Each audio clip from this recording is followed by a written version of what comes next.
J'ai étudié les 10 empires les plus puissants des 500 dernières années et les 3 dernières monnaies de réserve.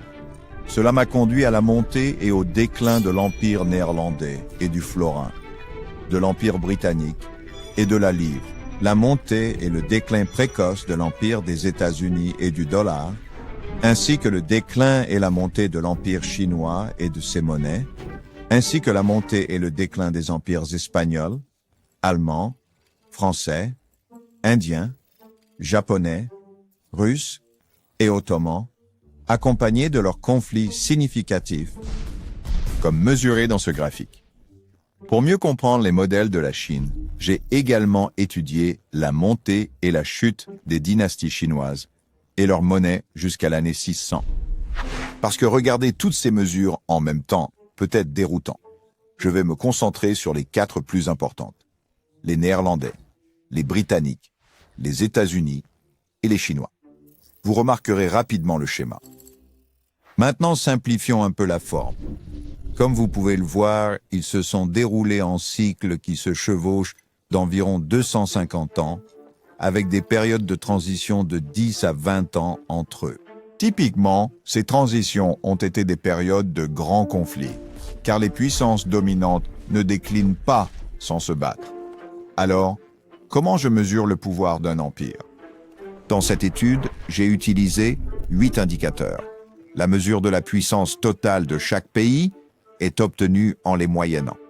Ils sont l'éducation, la créativité et le développement technologique, la compétitivité sur les marchés mondiaux, la production économique, la part du commerce mondial, la force militaire, le pouvoir de leurs centres financiers pour les marchés de capitaux et la force de leur monnaie en tant que monnaie de réserve. Parce que ces pouvoirs sont mesurables, nous pouvons voir à quel point chaque pays est fort maintenant, l'était dans le passé, et s'ils sont en hausse ou en déclin. En examinant les séquences de nombreux pays, nous pouvons voir comment un cycle typique se déroule. Et parce que les fluctuations peuvent être confuses, nous pouvons les simplifier un peu pour nous concentrer sur le schéma des relations de cause à effet qui entraînent la montée et le déclin d'un empire typique. Comme vous pouvez le voir, une meilleure éducation mène généralement à une augmentation de l'innovation et du développement technologique, et avec un délai, à l'établissement de la monnaie comme monnaie de réserve. Vous pouvez également voir que ces forces ont ensuite décliné dans un ordre similaire, renforçant la déclin de l'une de l'autre.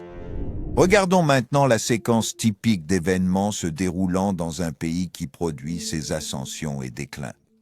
En résumé, le grand cycle commence généralement après un conflit majeur, souvent une guerre, qui établit la nouvelle puissance dominante et le nouvel ordre mondial.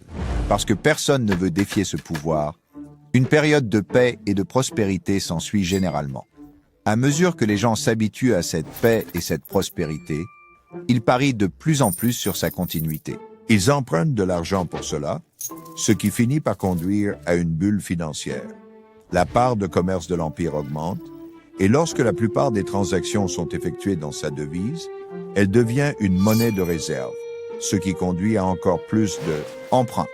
En même temps, cette prospérité accrue distribue la richesse de manière inégale. Ainsi, l'écart de richesse se creuse généralement entre les riches fortunés et les pauvres démunis. Finalement, la bulle financière éclate, ce qui conduit à l'impression de monnaie et à des conflits internes accrus entre les riches et les pauvres, ce qui conduit à une forme de révolution pour redistribuer richesse.